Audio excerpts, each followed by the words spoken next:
Pesantren kini menjadi lembaga pendidikan yang makin dilirik oleh masyarakat. Kementerian Agama mencatat hingga April 2022, jumlah pesantren di Indonesia hampir mencapai 27.000 unit.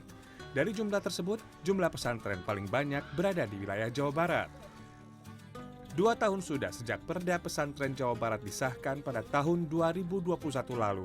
Perda pertama di Indonesia yang menjadi landasan bagi pondok pesantren ini membuat keleluasaan pesantren dalam menjalankan fungsinya sebagai sarana pendidikan, dakwah, dan pengembangan sumber daya.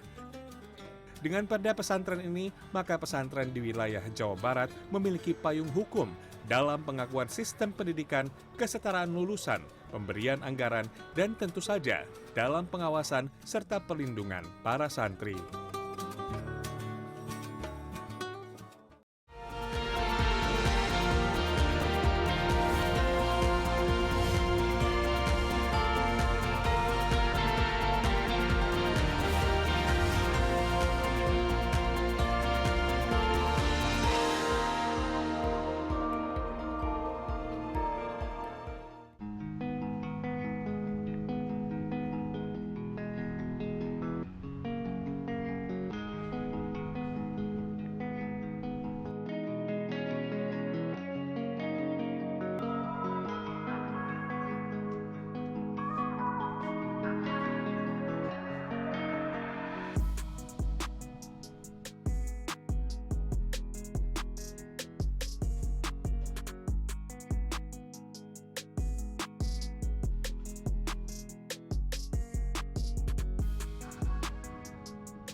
Ya, akhir-akhir ini pesantren sering menjadi sorotan masyarakat khususnya terkait dengan kekerasan seksual terhadap santri yang akhir-akhir ini memang sering diberitakan dan terjadi di beberapa pesantren termasuk di Jawa Barat. Nah, tentu ini merupakan sesuatu yang harus kita cegah dan disayangkan.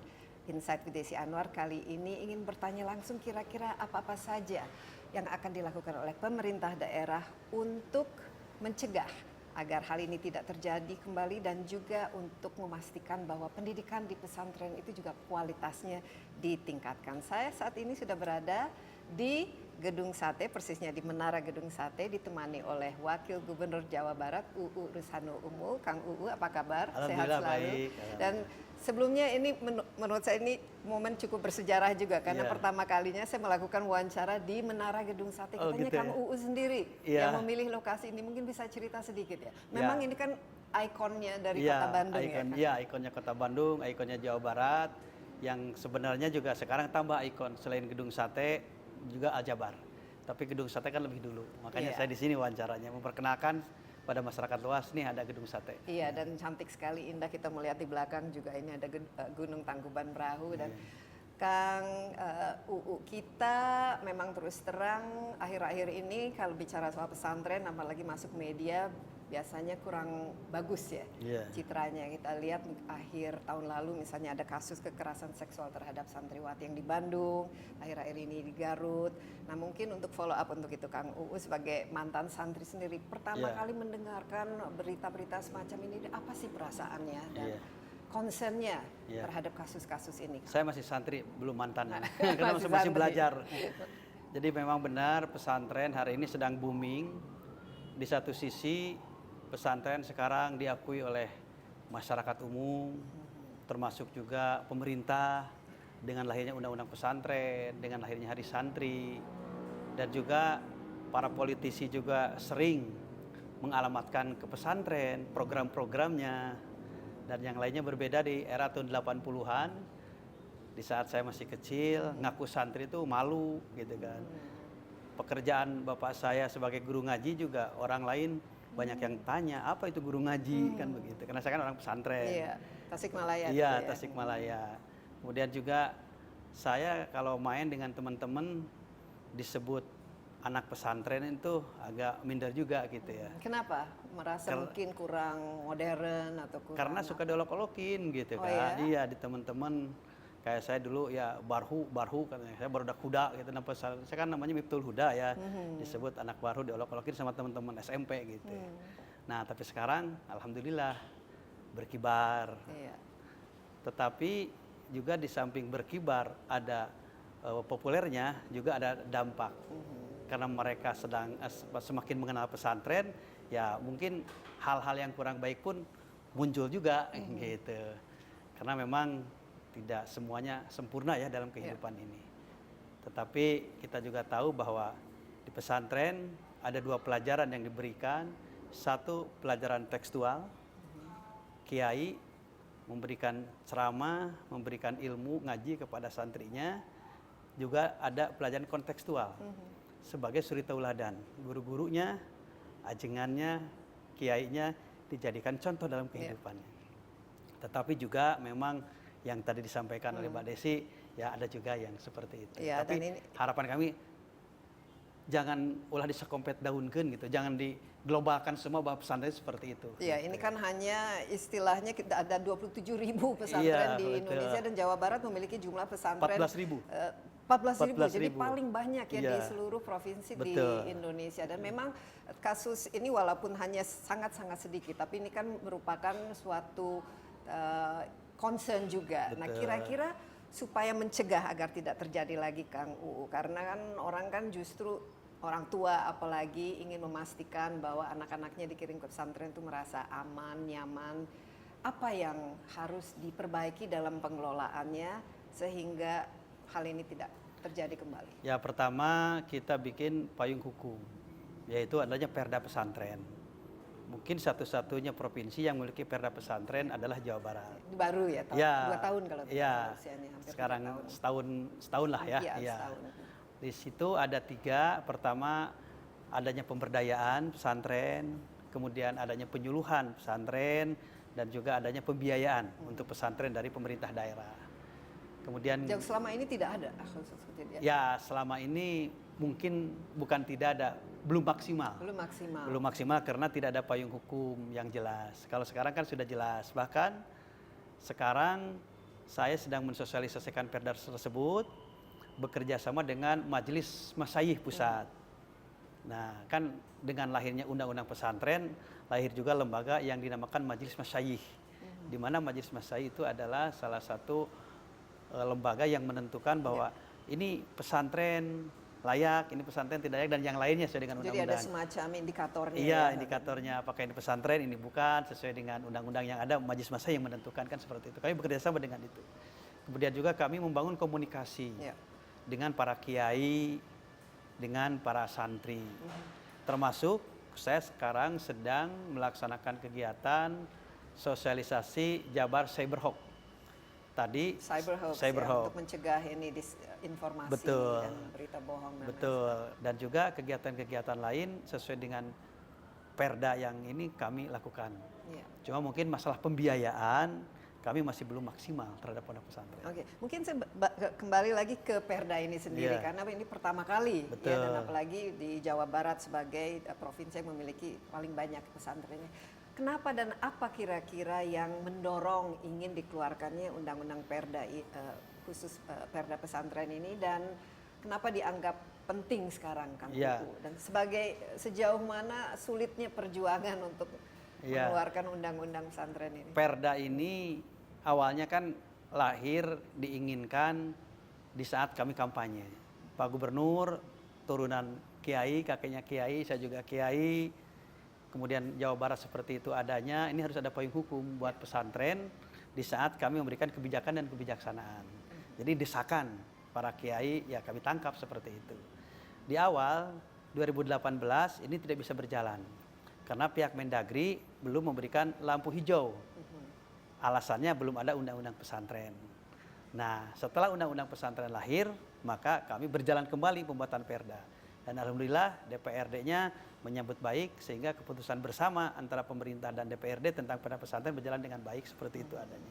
Jadi latar belakangnya salah satunya adalah untuk melindungi, memberikan penyuluhan dan juga pembiayaan. Jadi insya Allah nanti pesantren-pesantren pada saatnya nanti kalau diberikan bantuan oleh pemerintah ada payung hukumnya. Iya. Selama ini kan dari hibah.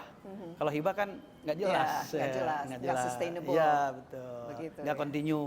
Kadang-kadang bagaimana pimpinannya? Kalau pimpinannya kenal dikasih, kalau enggak dikasih kan bisa aja seperti itu. Ya, jadi ini menjadi institusi yang legitimate lah, Betul. yang secara legalitas ada payung hukumnya. Iya. Tapi berarti kan dari segi kualitasnya juga harus dijaga, Betul. harus dicek mana Iya. yang baik atau yang tidak. Nama OPOP, satu pesantren, satu produk. Sudah hampir 4.500 pesantren kami berikan bantuan. Khusus untuk ekonomi, bukan untuk pembangunan. Bahkan ada yang sampai dikasih sewa 750 juta. Karena untuk ekonomi pesantren.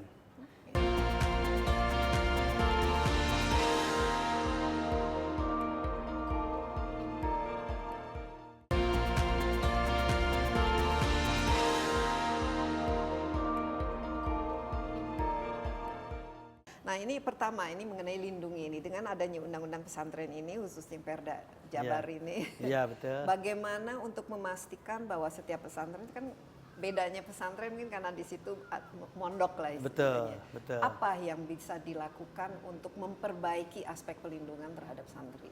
Yang pertama kita memberikan penyuluhan itu. Pertama penyuluhan kesehatan, kemudian juga penyuluhan tentang pendidikan. Tidak tertutup kemungkinan sudah ada beberapa pesantren penyuluhan tentang ekonomi dengan nama OPOP. Satu pesantren, satu produk.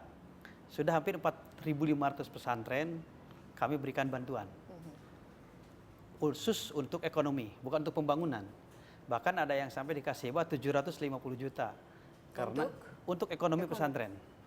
Karena pesantren di Jawa Barat ini berbeda dengan pesantren yang ada di Jawa Timur atau Jawa Tengah atau apa ya. Apa kekhasan pesantren di Jawa Barat, Pak? Biasanya kalau pendirinya tidak ada, pesantrennya ikut tidak ada juga. Gitu. Tidak ada juga Iya, anggarannya. biasanya gitu kan. Jadi tergantung dari pendirinya. Iya, ya? biasanya. Oke. Kemudian kita telusuri dengan Pak Gubernur, ternyata sumber ekonominya yang kurang. Karena kalau pesantren-pesantren lain sumber ekonominya luar biasa. Operasional pesantren tidak tergantung kepada syariah santri, bayarannya santri bulanannya itu. Nah, kalau di Jawa Barat kan biasanya tergantung seperti itu. Maka kita dorong pesantren-pesantren untuk membuat lembaga ekonomi sehingga operasionalnya bayar listrik, bayar kiai ataupun untuk keperluan apa gitu. Jadi sudah bosnya sekarang Ya. istilahnya buat pesantren.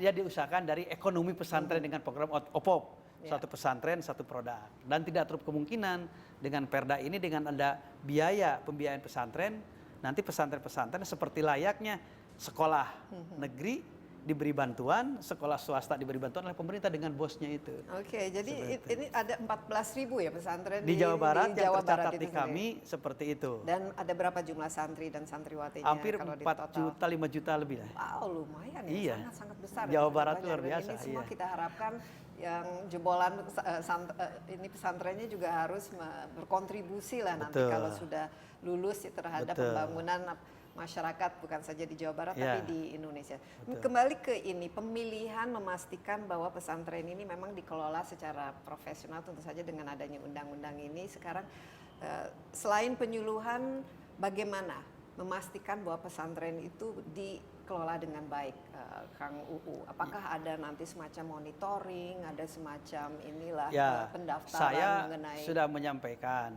pesantren ini mohon ada keterbukaan dengan pemerintah, termasuk dengan pemerintah desa, RT RW, dengan kecamatan dan yang lainnya. Karena suka ada pesantren yang tertutup, kami tidak bisa masuk, pemerintah Begitu. tidak bisa masuk, masih ada seperti itu. Ya dikhawatirkan Iya, nah, ada hal yang iya. tidak diharapkan, tidak ketahui oleh kita.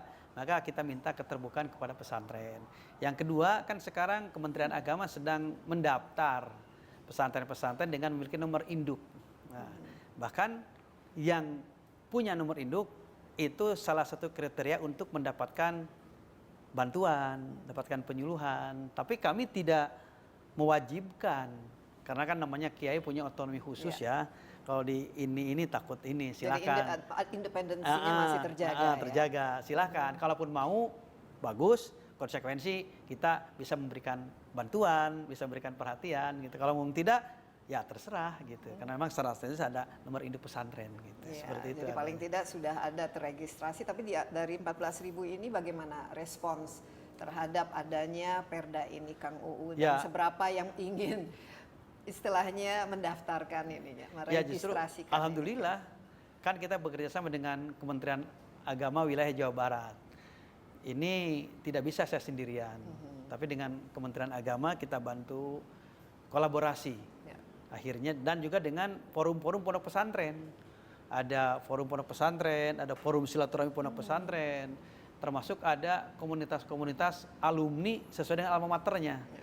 Dan mereka happy dengan adanya Perda ini? Ya, alhamdulillah gitu. Cuma mungkin belum bisa maksimal khususnya dalam bidang pembiayaan. Mudah-mudahan di masa yang akan datang kami bisa mengalokasikan untuk memberikan pembiayaan perhatian kepada para pondok pesantren. Jadi semua pesantren idealnya di seluruh Indonesia menjadi institusi yang legal. Tapi Iya. mungkin bagi yang awam ya, kita ini yang tidak paham misalnya perbedaan ya antara ini kan ada sekolah Betul, biasa, sekolah betul. negeri atau sekolah swasta, dan kemudian jenjang-jenjangnya yang dari SD, SMP, SMA kemudian masuk universitas. Nah, khususnya pendidikan di pesantren ini itu Jadi- seperti apa, Kang Iya, U iya. sebagai seorang santri, Iya, dan iya. kira-kira pengalaman ya Iya. yang dialami selama dididik di pesantren Pesantren, itu seperti apa, dan istilahnya sertifikat ataupun ijazah ini apakah sama atau Ya. disejajarkan Ya. atau bagaimana? Kalau secara garis besar pesantren itu kan ada dua ya. Satu pesantren yang namanya pesantren salafiyah. Di mana pesantren salafiyah itu hanya mempelajari ilmu-ilmu yang bersifat ukhrawi. Tidak ada pendidikan yang duniawi atau yang umumnya. Gitu, yang mempelajari 12 pan. Dari mulai tauhid, fikih, tasawuf, Quran, hadis, balaghah, nahwu, shorof, dan yang lainnya. Itu namanya Jadi fokusnya pesantren, di situ, fokusnya di pesantren situ, pesantren salafiyah. Tidak ada sekolahnya. Yang Jadi ada ini tidak formal lah istilahnya. enggak, sekarang saya tidak mau kalau itu tidak Ya, formal. oke. Beda. Formal karena ada Oke. kurikulum Ya, kan sendiri, formal karena. ya, tapi tetap ada kenaikan tingkat. Oke. Seperti di pesantren saya, pesantren Miftahul Huda, ada tingkat ibtidah 3 tahun, 1, 2, 3. Ya. Tingkat sanawi 3 tahun, tingkat mahdali universitasnya ada 4 tahun. Dan alhamdulillah ada beberapa pesantren yang salafiyah tersebut oleh Pak Jokowi dikasih program muadalah. Artinya syahadahnya disesuaikan dengan atau diakui oleh negara. Pesantren kami sudah 4 tahun. Ya. Nah, dan konsekuensinya mahasiswa yang di Mahdal itu juga diakui lah, kita juga dapat bos ya dari itu. Tetapi yang sedang kami perjuangkan adalah pesantren yang belum punya program muadalah dan juga yang salafiyah yang belajar 12 pan itu belum mendapatkan bos. Karena dia tidak sekolah SMP, SD, SMA. Tapi kalau yang di pesantrennya ada SD, SMP, SMA dan yang lainnya atau sanawiyah aliyah, itu namanya biasa disebut pesantren modern. Oke. Modern dan Jadi itu sejajar lah istilahnya sertifikat ininya. sama kan SD, sertifikatnya sama. SMP cuma mungkin namanya SD anu sesuai dengan nama pesantren, SMP anu, SMA anu, dan itu dapat bos juga kan kalau yang Ya. itu. Dan itu kurikulumnya biasanya seperti apa? Ikut kalau sanawiyah aliyah ikut ke Kemenag, kemudian kalau SMP SMA ikut ke Diknas gitu. Tapi kalau pesantren yang salafiyah kurikulumnya masing-masing. Kadang-kadang ikut tergantung dengan kadang-kadang ikut ke kebijakannya alma sendiri. maternya. Kalau misalnya dari Gontor Darussalam, kurikulumnya ikut ke situ. Ngomong-ngomong, kalau ini Kang Uwi sendiri ini waktu dulu kurikulumnya seperti apa ya? Kurikulum Salafiyah kan dulu Salafiyah. ya? Yang di Saya Tasikmalaya. di pesantren Miftahul Huda, kurikulumnya khusus di pesantren Miftahul Huda. Dan sekarang kurikulum tersebut dipakai oleh alumni-alumni cabang-cabang pesantren saya se-Indonesia, bahkan di Jawa Barat juga hampir sekitar 4.200 pesantren Itu cabang. dari pesantren. usia berapa waktu itu kamu masuk pesantren? Saya kena lahir di situ, besar di situ, sekarang masih di situ juga. Nah, waktu itu dianggap ini ya belum modern lah istilahnya. Iya, yang- iya. Tapi kalau saya dulu sambil sekolah, cuma sekolahnya di luar. Oke, jadi Jadi di saya pesantren pagi ini. ngaji sama bapak saya, habis duhur sekolah. Makanya sekarang sekolah di swasta, karena ngambil yang siang. Pulang ke pesantren ngaji lagi. Tapi banyak santri-santri seperti itu yang Cuma saya satu. Kalau di pesantren saya. biasanya atau fokusnya Kalau biasanya pesantren lain mungkin pesantren bisa saja. menerima pagi ngaji, siang sekolah. Itu bisa seperti banyak. Tapi kalau pesantren saya di Miftul Huda tidak nerima ngaji sambil sekolah. Kalau saya kan mungkin keluarga ya. Iya. Gitu. Jadi mau tidak mau harus keluar dari ambil Ekstra, ekstrakurikuler. ya, seperti itu. Dan setelah itu bisa masuk universitas dengan karena Iya. memiliki ijazah Ijazah yang saya. dari SMA. pendidikan istilahnya Iya. formalnya. Formal, saya SMA itu. Pasundan dulu. Nah nanti kalau misalnya lulusan pesantren yang biasa sekarang kalau ini, sekarang, bagaimana? Apakah bisa ada dilanjutkan dengan pendidikan lebih tinggi lagi? Ya, kalau pesantren kami, Miftul Huda dengan muadalahnya itu bisa. Sekarang sudah S1 keluar sini. Dan pesantren-pesantren yang dapat program muadalah juga bisa seperti itu. Gitu. Sekarang dengan program Pak Jokowinya itu kami diakui dan dihargai. Lembaga kami diterima oleh negara. Iya, dan kualitas pendidikannya bagaimana menurut Kang UU? Apa yang kira-kira masih harus di ini? Kalau kualitas pendidikan di pesantren jelas menurut kami tidak diragukan. Terutama pendidikan yang bersifat ukhrawi yang tadi 12 pan itu. Nah, tetapi kalau pesantren yang ada sekolahnya itu juga alhamdulillah karena sekarang disupport oleh pemerintah. Banyak sekarang tempat-tempat pelatihan yang dibangun di pesantren yang diberikan bantuan oleh negara termasuk juga alat-alatnya. Pesantren ini punya sekolah SMK. Ya. Dikasih bangunannya oleh negara, dikasih alat-alatnya oleh negara, dikasih operasionalnya oleh negara. Jadi kalau ada sekolahnya, pemerintah pun melirik ke situ. Kalau yang tidak ada sekolahnya, yang salafiyah, kalau belum muadalah, ini yang jadi perhatian kami. Program pesantren itu ada 3. Satu mutakin, mencetak orang yang takwa. Yang kedua, imam al-mutakin, mencetak pemimpin yang takwa. Dan yang ketiga, ulama ulamilin, mencetak ulama yang mengamalkan ilmunya.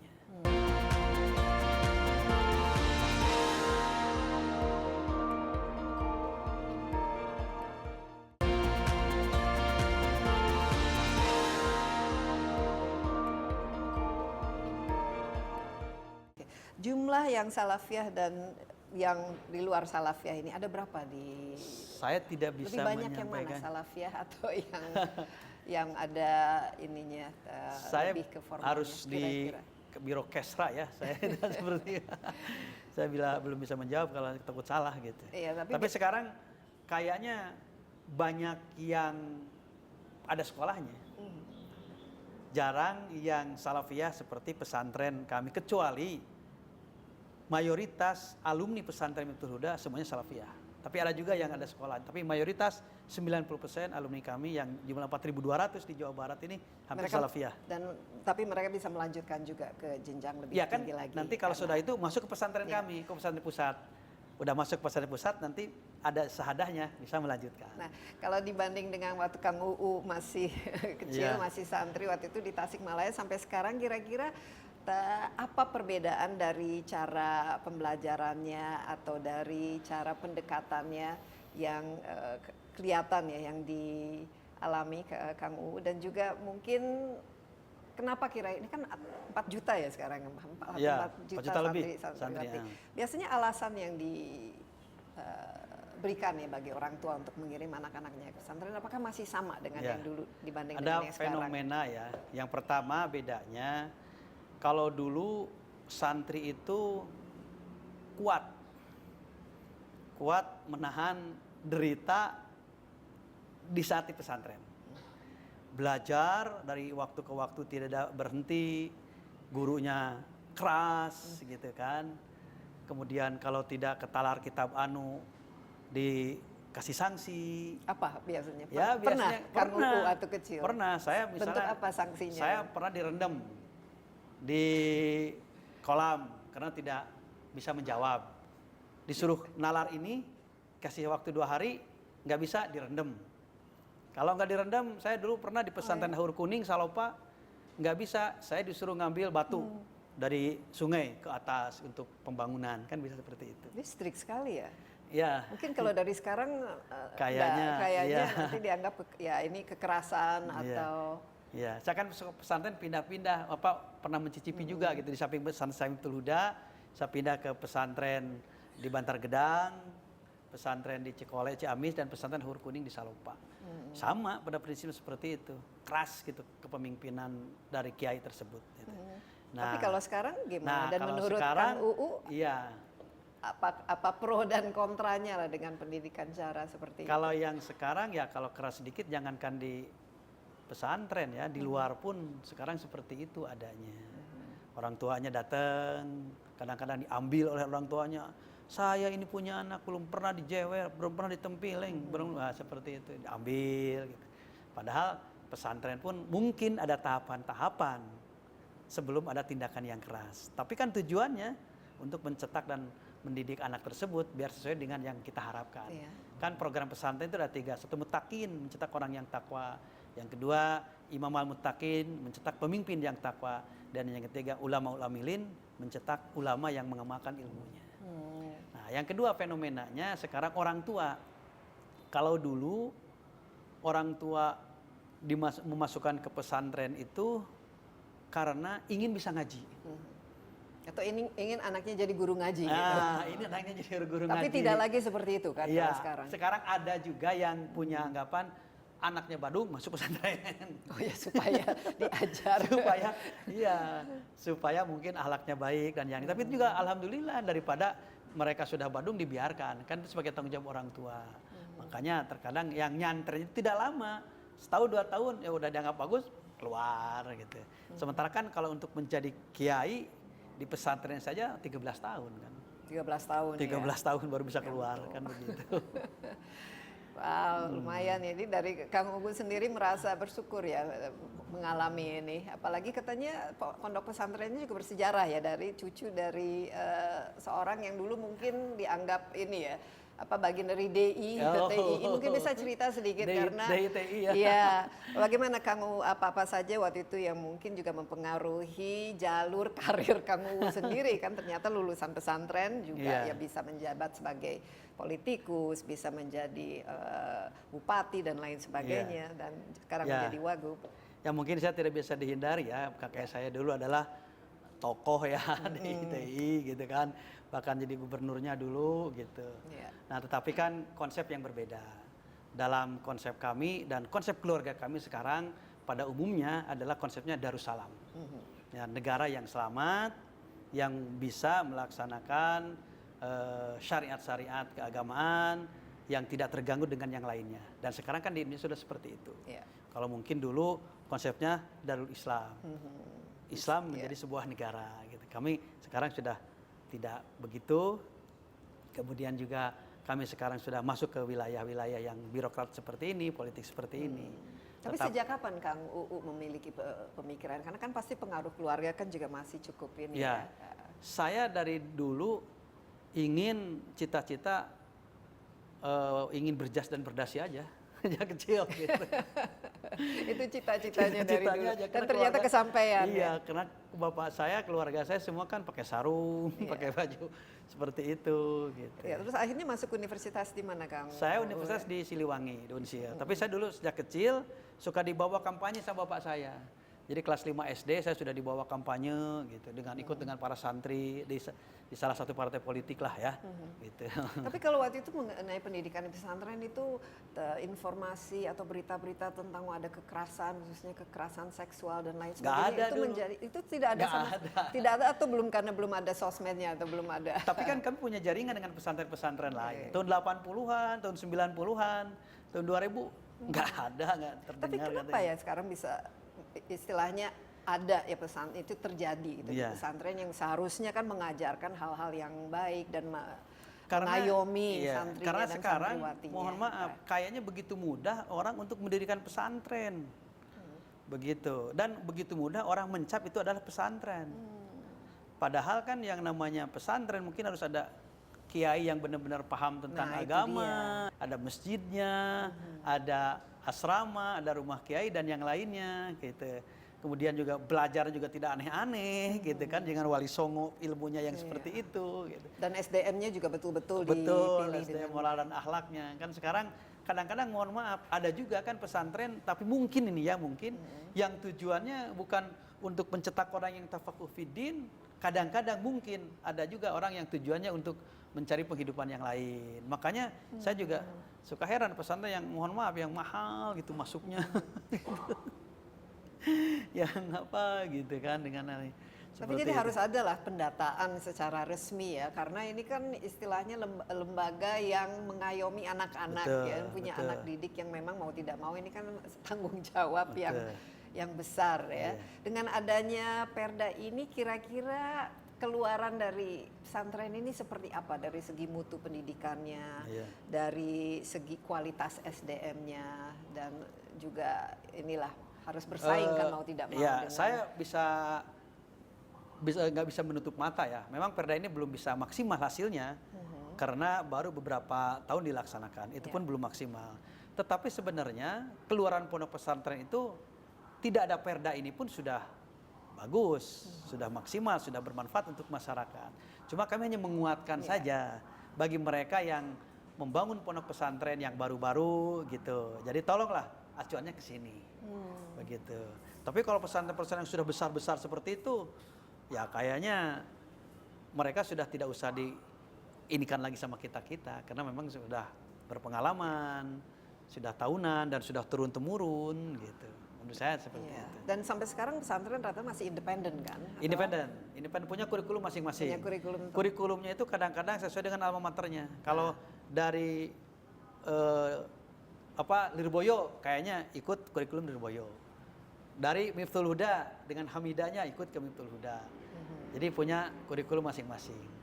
Nah justru saya sekarang sedang ingin mempertemukan, membangun komunikasi antara kiai yang berbeda alma mater, ada komunikasi yang baik. Oke, bagaimana caranya? Dan selama ini apakah ini menjadi semacam sekat-sekatan sendiri? Terkadang. Bagaimana ini? Ya, kuncinya sebenarnya kuncinya saya sering mengundang beliau-beliau, para kiai, para ajengan, kemudian membangun komunikasi. Kami punya program ini nih, bagaimana? Program ini bagaimana? Seperti kemarin masalah Cianjur, gempa, kami kumpulkan para kiai. Ini pemerintah provinsi harus bagaimana, ingin dibantu oleh para kiai dan pondok pesantren gitu. Jadi harapan kami berbaur. Karena tidak semua, tapi ada juga yang ego gitu. Ini mah keluaran pesantren kita mah ada pesantren Oh iya, jadi ego kadang-kadang ada gitu. Ini pendiri itu masih melekat ya gitu ya. Ego alma maternya. Ini kan kurikulumnya ikut ke situ, kan kita mau ikut ke sini. Maka di situ fungsi pemerintah harus bisa mempersatukan mereka. Iya, nah selama ini kan sebagai santri tapi juga pemerintah ini tugasnya. Ya makanya alhamdulillah gitu. Mungkin kalau cara-caranya bagaimana dan kira-kira kiai-kiai sekarang ini seperti apa dibandingkan dengan waktu Kang Uu masih kecil? Apakah ada evolusi dalam pemikirannya atau mungkin yang inilah yang bisa Kang Uu share gitu? Ya, yang jelas sekarang para kiai, khususnya para kiai muda, komunikasi antara kiai lebih bagus, lebih cair. Tapi dulu juga bagus ya. Cuma kan kalau dulu tidak terlalu banyak kiai besarnya. Kalau sekarang kan banyak kiai-kiai muda ini, ribuan kan di Jawa Barat ini, kiai-kiai muda yang meneruskan ketokohan orang tuanya, meneruskan lembaganya, begitu.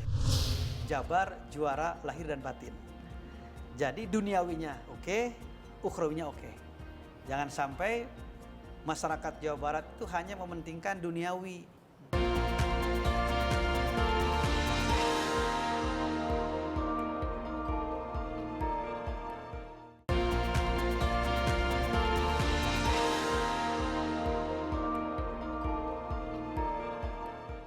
Nah, Jawa Barat ini kan provinsi yang paling besar lah istilahnya. Betul. Dan bukan saja banyak pesantren, tapi banyak juga masalah sosialnya, masalah ekonominya, tapi juga dari segi toleransinya. Nah, ini bagaimana Kang Uu menciptakan supaya bisa menjadi bagian dari toleransi beragama dan lain sebagainya, itu yang bisa menjadi inilah role model lah di Jawa Barat ini, karena supaya tidak ada istilah ekstremisme dan intoleransi yang dipupuk.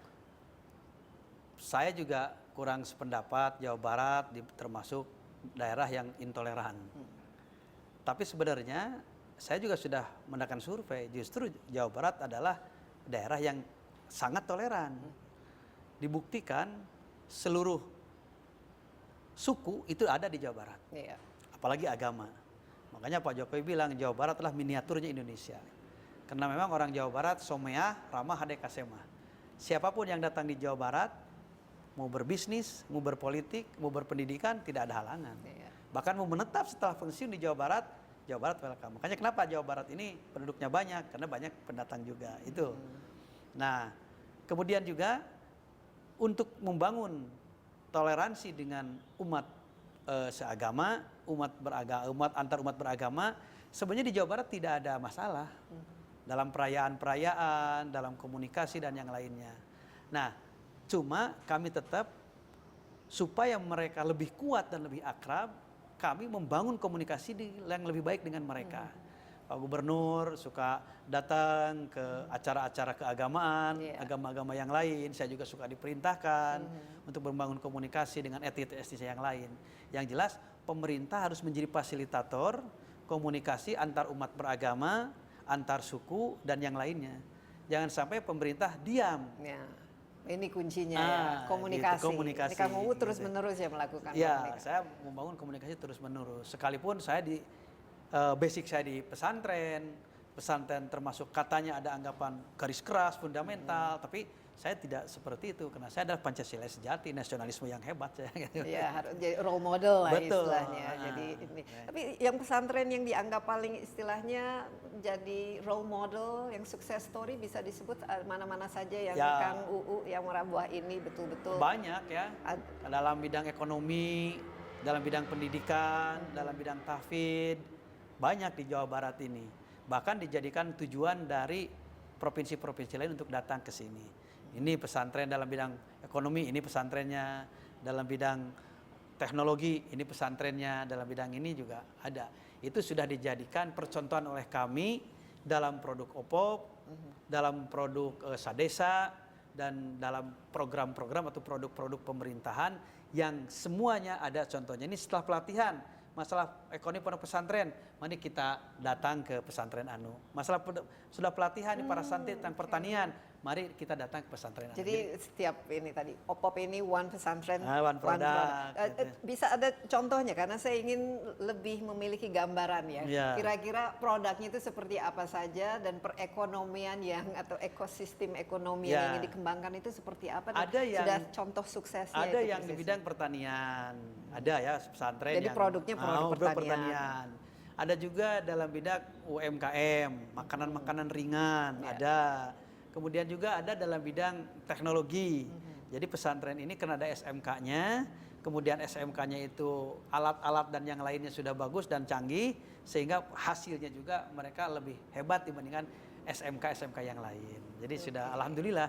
Dan juga ada pesantren yang hanya memproduksi kiai gitu. Ada juga. Ada juga. Gitu. Tapi tujuannya ini sebenarnya apa? Sama. Apakah karena semata untuk sustainability atau kelanggengan dari segi ekonomi atau juga semacam capacity building atau memupuk inilah. Jadi tujuannya entrepreneurship juga dari pesantren ada itu. Yang ke entrepreneur ada. Jadi makanya tergantung pesantrennya. Kalau Salafiyah jelas ini kan produknya kiai. Nah, kalau modern ada yang ke entrepreneur, ada yang ke ini ke itu, terserah. Bagaimana pesantren sekarang sudah banyak model pesantren di Jawa Barat ini. Untuk anggaran ya bagi satu pesantren itu kira-kira berapa yang dibutuhkan itu per tahun, dan apalagi dengan kita harapkan adanya BOS ini itu kan pasti ada secara kesinambungan lah istilahnya itu. Ya tergantung, tapi jelas kalau pesantren Salafiyah murah. Seperti pesantren saya cuma 300.000 per bulan. Dikasih makan 2 kali. Pendaftaran cuma 600.000. Sampai sekarang masih? Sampai sekarang. Pendaftaran cuma 600.000. Yang 600.000 itu sudah dipotong 300.000 untuk 1 bulan. 100.000 kembali ke dia sebagai tabungan. 100.000 untuk di kelas. 100.000 masuk pesantren. Jadi setiap murid baru masuk uang ke pesantren cuma 100.000 dari pendaftaran. Kalau pesantren yang lain itu beda-beda. Range-nya biasanya paling ada yang sampai 15 juta, 25 juta gitu. Tapi itu sih tergantung kepentingan pesantren dan bonapiditas pesantrennya kan. Saya sih tidak bisa melarang, cuma menghimbau saja kalau boleh gitu kan. Tolong dong jangan terlalu mahal-mahal gitu. Kasihan gitu. Tapi ada juga kan pesantren yang istilahnya beasiswa ke luar negeri saya dengar. Oh iya ada. Nah, bahkan, ini mungkin bisa ceritain karena bahkan kami Pemprov pertama memberikan bantuan kepada santri atau siswa yang ingin atau yang sudah punya tiket, yang sudah punya program belajar di luar negeri, kami memberikan bantuan tiket PP. Kan rata-rata tiket 15 juta ya. Iya. Satu ini untuk PP 30 juta. Ada yang 25 juta tergantung. Sudah ada berapa kira-kira santri yang diberikan Ya, beasiswa datanya ini? ada di bawah. Yang sudah kami anggarkan seperti itu. Sekaligus saya juga menyampaikan kepada masyarakat yang mendengar, silahkan, kami ada program itu. Tapi hanya untuk tiket pulang pergi. Kan kebanyakan kalau di luar negeri kan gratis. Iya. Tapi mereka tidak punya uang untuk beli Untuk tiket. kesananya. Dan juga mungkin untuk yang kedua juga kami memberikan bantuan juga kepada mereka yang berprestasi dan yang lainnya untuk beasiswa kepada mereka yang ingin keluar negeri. Nah, idealnya dari segi SDM yang dilahirkan setelah dididik di pondok pesantren, idealnya itu seperti apa? Idealnya Dari, saya ingin anak bangsa Ya. seperti apa yang ingin dicetak lah istilahnya. ke Ya luar seperti negeri. program pemerintah Jawa Barat, Jabar, juara lahir dan batin. Jadi duniawinya oke, ukhrawinya oke. Jangan sampai masyarakat Jawa Barat itu hanya mementingkan duniawi. Yang akhirnya mungkin hidupnya ya sekuler lah ya. Hanya duit gitu. Materi aja. Hidup untuk usaha, untuk kerja. Kerja untuk cari duit. Duit untuk apa? Untuk hidup kan gitu. Nah, tapi juga jangan selalu ukhrawi, akhirat aja gitu kan. Sementara duniawinya tidak abaikan. Jadi ingin kata orang Nahdien tuh berperilaku yang wasatiyah, yang Balance tengah-tengah gitu ya, balance, kiri kanannya oke gitu. Duniawi oke, akhiratnya oke. Makanya kita bekerja untuk duniawi seolah-olah kita akan hidup selamanya, bekerja untuk ukhrawi seolah-olah kita akan mati besok gitu. Iya, jadi ingin generasi muda Jawa Barat, keluaran pesantren, keluaran universitas ataupun keluaran manapun memiliki kepribadian yang wasatiyah, yang tengah-tengah, khususnya dalam bidang keilmuan. Ya, dan punya cita-cita seperti Kang Uu ya, selalu ingin memperbaiki diri tapi juga ingin berkontribusi terhadap masyarakat dan bisa dengan jalur-jalur profesi yang setinggi-tingginya itu Ya, juga amin, mungkin amin. merupakan bagian ya dari cita-citanya. Tapi Kang Uu kalau kita lihat sekarang ya, kan zaman semakin modern, mungkin waktu Kang U kecil di pesantrennya kan nggak ada gadget, nggak ada, mungkin TV saja nggak boleh nonton. Harus inikah sesuai dengan zaman dari segi pendidikan maupun keterampilan yang dimiliki oleh anak-anak didik di Ya pesantren itu, ya? dengan sendirinya kita itu harus move on ya kata orang sekarang itu. Supaya nggak ketinggalan. Supaya kita tidak ketinggalan. Makanya para kiai, para ajengan, para ustadz pun sekarang mengadakan inovasi-inovasi di pesantrennya untuk mengimbangi perkembangan zaman. Contohnya? Ya, contohnya dulu kiai ngajar itu hanya di kelas, hanya di kobong. Sekarang kan banyak kiai yang ngajar lewat media sosial. Dia ngajar di kelas tetapi masuk ke Instagram, masuk ke yang lain. Jadi para kiai sekarang sudah biasa di saat ngajar itu masuk ke medsos. Jadi banyak yang melihat, banyak yang mendengar dan yang lainnya. Yang kedua juga kalau dulu kita belajar hanya hal-hal yang bersifat ukhrawi, tetapi sekarang banyak pesantren-pesantren salafiyah pun ada pelajaran-pelajaran, terutama pelajaran yang sangat dibutuhkan sekarang, yaitu mungkin tentang bahasa, kemudian juga tentang hal-hal yang lain. Bahkan saya sekarang yang sedang saya sampaikan tadi memberikan penyuluhan kepada pesantren-pesantren tentang dunia cyber, gitu kan. Penting namanya cyber hoax Iya, itu. cyber hoax itu saya Penting sampaikan. ya. Karena kemarin program OPOP itu kebanyakan yang dapat awal-awal ada pesantren yang di kota. Pesantren yang sudah besar dapat program OPOP lagi kan gitu.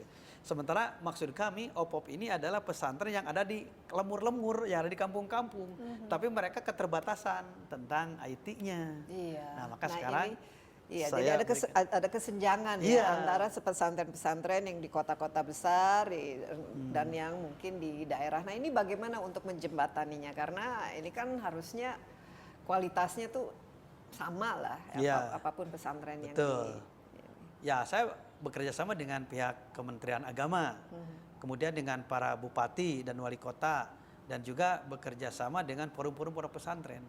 Maka alhamdulillah saya orang pesantren, sebagai komunitas pesantren ada di sini, sehingga kewenangan kami minimal mampu membangun komunikasi dengan para kiai, para pimpinan pondok pesantren yang ada di Jawa Barat. Gitu kan? Iya. Selama ini mungkin tidak ada sentralnya ya untuk membangun komunikasi ini, hanya kelompok-kelompok tertentu yang saya sampaikan tadi. Tapi sekarang nah, ada. Alhamdulillah. Tapi apakah ini sustainable? Maksudnya kalau misalnya sudah tidak menjabat lagi, apakah ini bisa terus-menerus di... Ya kan ada perdanya ini. Tidak. Nah justru itu perda ini ya kan, yang membuat ini semua istiqomahnya langgeng kita. Gitu. Sustainable-nya itu kan dengan adanya perda ini kita bisa melanjutkan apa yang sudah saya lakukan.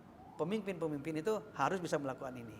Karena kan salah satu kewajiban pemimpin itu kan melaksanakan perda, undang-undang ataupun peraturan pemerintah yang sudah ada dalam melaksanakan roda pemerintahannya. Jadi nanti kalau di saat gubernur yang selanjutnya tidak melaksanakan ini, nanti para kiai protes gitu. kan sudah ada. Kenapa ini hak kami tidak ada? Gitu.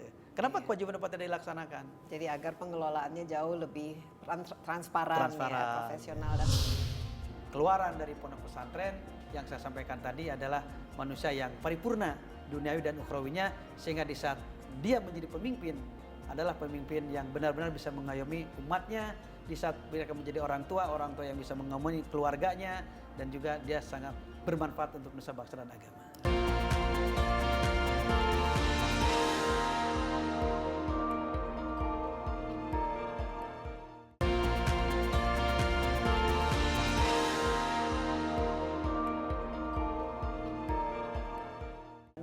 anggaran ini kira-kira nih perdanya katanya masih dalam tahap awal. Apalagi yang perlu diimplementasi dari perda ini? Ya, dari segi pelaksanaannya dan dari segi teknisnya, Kang Uu. Ya, mungkin yang paling substansi adalah masalah pembiayaan kepada pesantren.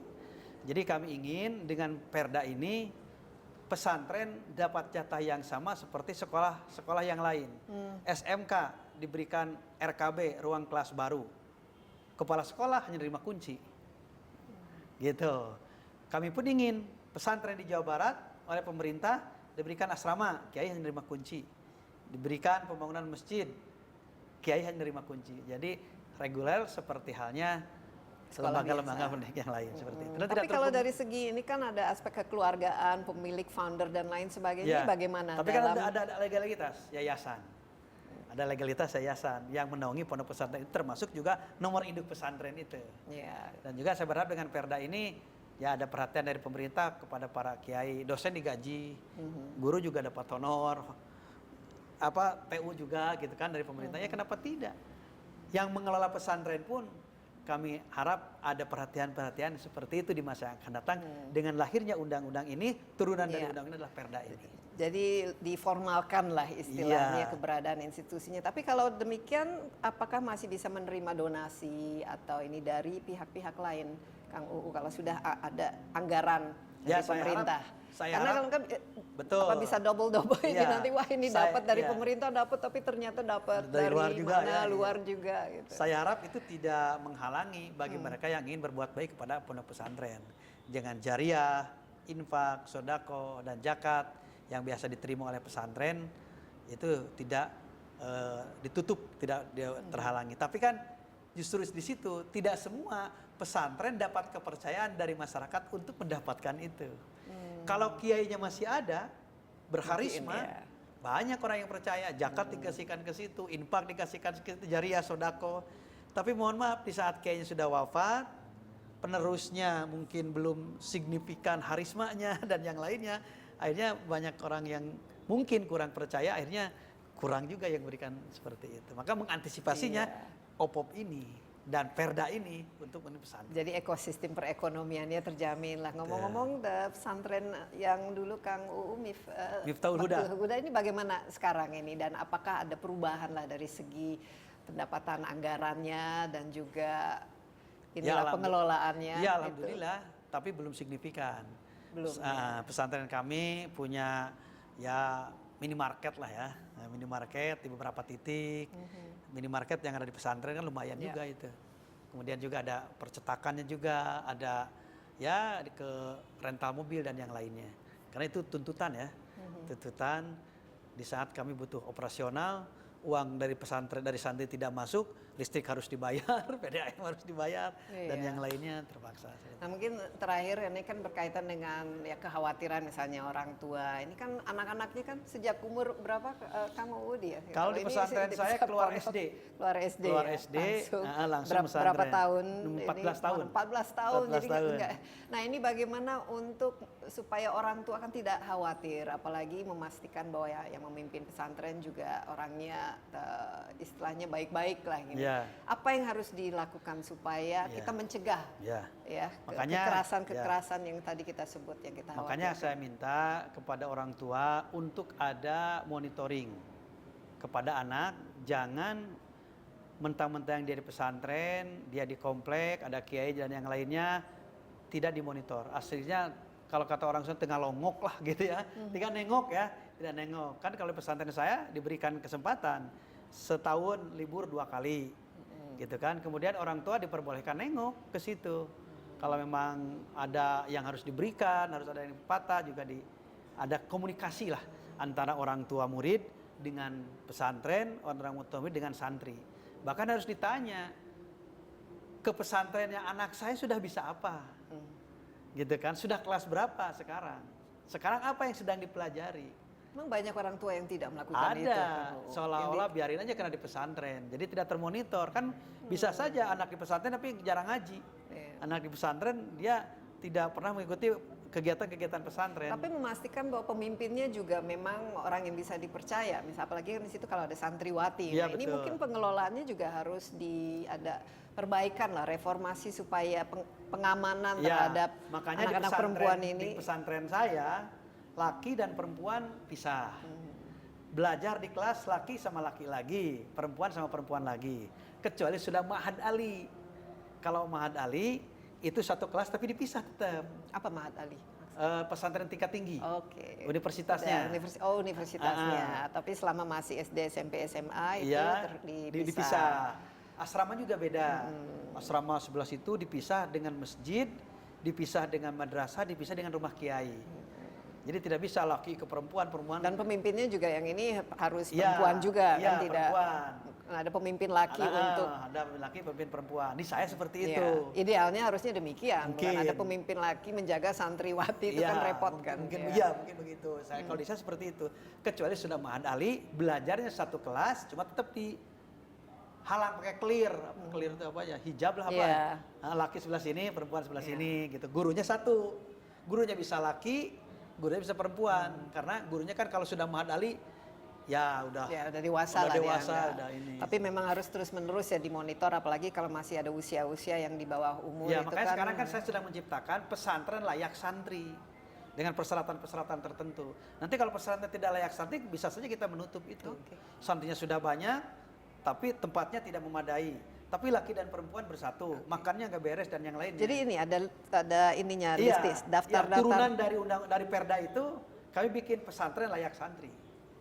Oke. Iya, kalau desa layak anak, kalau ya pesantren layak santri. Oke. Untuk mencegah hal semacam itu. Nah, Kang UU mungkin ini terakhir ya, aspirasi atau keinginan dari pesantren khususnya yang di Jawa Barat ini, apalagi ingin menjadi contoh lah Iya. bagi inilah kita Indonesia ini memang direpresentasikan di Jawa Barat. Apa kira-kira yang bisa ingin kita dapatkan ya mengenai pendidikan pesantren, Ya. kualitas SDM yang keluar dari pesantren dan juga bagaimana manfaatnya kepada masyarakat Indonesia secara keseluruhan. Yang jelas pesantren harapan kami seperti pesantren-pesantren yang sebelumnya, kurikulumnya dan yang lainnya jangan diganggu. Karena itu sudah jelas baku, kecuali mungkin mereka yang istilahnya minta bantuan tentang kurikulum, apa yang saya sampaikan tentang penyuluhan. Ya. Jadi sudah seperti itu karakter dan yang lainnya. Yang kedua juga saya minta kepada orang tua jangan ragu untuk memondokkan anaknya ke pesantren. Apalagi sekarang pesantren sudah ada undang-undangnya, kemudian sudah jadi pendidikan mainstream dan yang lainnya. Dan juga sekarang pesantren sudah bagus-bagus, tempatnya juga sudah bagus-bagus, air minum, air mandi dan lain sudah pada bagus-bagus.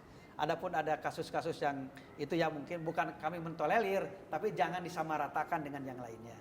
Kemudian harapan kami keluaran dari pondok pesantren yang saya sampaikan tadi adalah manusia yang paripurna duniawi dan ukhrawinya, sehingga di saat dia menjadi pemimpin adalah pemimpin yang benar-benar bisa mengayomi umatnya. Di saat mereka menjadi orang tua yang bisa mengayomi keluarganya, dan juga dia sangat bermanfaat untuk nusa bangsa dan agama. Iya, dan memiliki cita-cita tinggi. Ya, seperti Kang UU ini. Ya, saya ingin jadi gubernur. Punya cita, dan bisa menjadi wakil gubernur ya, Iya, Jawa Barat. alhamdulillah, Ya, alhamdulillah. Kang UU terima kasih banyak, dan semoga ini bisa diimplementasikan dengan baik supaya tidak ada lagi laporan-laporan yang kita dengar mengenai kasus-kasus kekerasan dan lain sebagainya yang sifatnya negatif. Dan kita juga harapkan Kang UU ya sehat selalu. Amin, amin, Ya, amin, dan amin. Jawa Barat juga saya lihat dari segi perekonomiannya, pertumbuhannya juga Luar biasa, luar biasa. Di bawah kepemimpinan Kang Emil sangat luar biasa ini. Iya, dan kita harapkan juga literasinya dari masyarakatnya di Jawa Barat juga semakin lama semakin tinggi dan menjadi masyarakat yang berguna lah Iya, anak-anaknya seperti itu. kepada bangsa. Ya, demikian Insight with Desi Anwar kali ini. Terima kasih atas perhatiannya. Jangan lupa Anda juga dapat menyaksikan acara ini di cnnindonesia.com dan juga di YouTube CNN Indonesia Insight with Desi Anwar. Stay safe. Bye-bye.